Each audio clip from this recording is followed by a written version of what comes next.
Après avoir, pendant 6 mois, pratiqué en amateur dans un centre social au sud de Vienne, le quartier de Lille, avec Madame Ventalon, qui, elle, avait fait des stages à la poterie des Châles et qui m'a dit, si tu veux vraiment apprendre le métier, alors j'ai rien contre les centres sociaux, mais tu peux pas apprendre un métier de potier dans un centre social, quoi. Faut aller dans un vrai atelier. Donc on est venu le 6 avril 1976 rencontrer Jean-Marie Pacaud, qui a été on dirait aujourd'hui, d'une bienveillance totale. J'ai hérité, entre guillemets, d'un atelier qui a au moins 200 ans et qui a une histoire de terre vernissée, de manière de travailler, avec des vieux outils. C'est quelque chose qui m'a plu dans cet atelier. La chance que j'ai eue, c'est de continuer une histoire. Et puis la transmission avec Pacaud, ça a été pendant 12 ans, ça n'a pas été 5 minutes, quoi. Et j'ai gardé l'esprit. Alors au niveau ce que je fais aujourd'hui, ça n'a plus rien à voir avec mes facturiers de 1880 où c'était des séries de pots à lait, des séries de vases de nuit, des séries d'écuelles. Aujourd'hui, je préfère être potier, c'est plus créatif.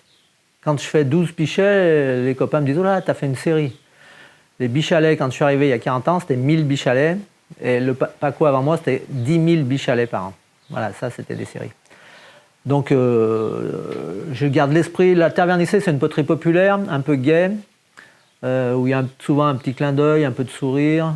Et puis c'est une poterie aussi de tous les jours. Moi j'aime bien que les gens s'en servent, même si c'est plus forcément ce qu'on utilise le plus, mais j'aime bien qu'il y ait un côté utilitaire. Et il y a un contact, alors sensuel, parce que voilà, quelqu'un qui a vu tourner quelqu'un, et il y a quelque chose de très sensuel. Et puis on utilise quand même un sens qu'on n'a pas le droit d'utiliser des fois dans la société, c'est le toucher. Et quand tu veux devenir potier, ben, c'est le sens que tu vas le plus utiliser, que tu vas même développer, pour sentir les épaisseurs, la profondeur de ton pot. Et pour moi, c'est un besoin. Si je ne tourne pas pendant 15 jours, ça me manque physiquement, quoi. C'est un moment où on pense beaucoup d'énergie.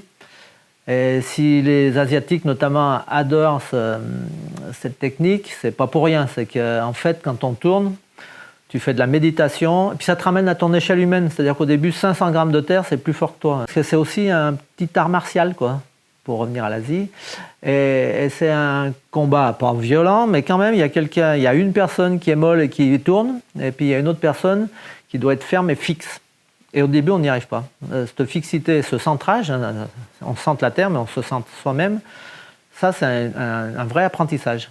Le toucher, ce petit combat, cette énergie qu'on passe là-dedans, et puis ce lavage de cerveau, mais dans le bon sens du terme, hein, cette concentration, c'est ma thérapie depuis 46 ans, quoi. Jean-Marie Pacaud, c'est quelqu'un qui m'a retransmis non seulement son savoir-faire de tourneur, lui, et une culture sociale. Voilà. Jean-Marie Pacaud, par exemple, a travaillé avec Anne Dangar, qui était une Australienne qui faisait des décors cubistes,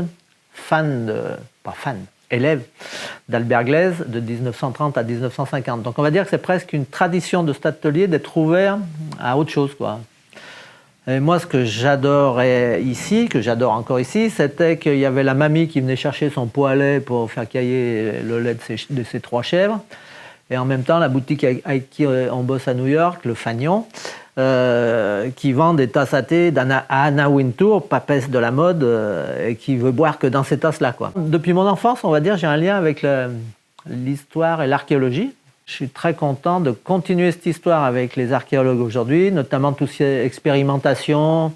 Et puis moi, c'est un plaisir d'avoir dans les mains des pièces qui ont 2000 ans et d'essayer de les reproduire.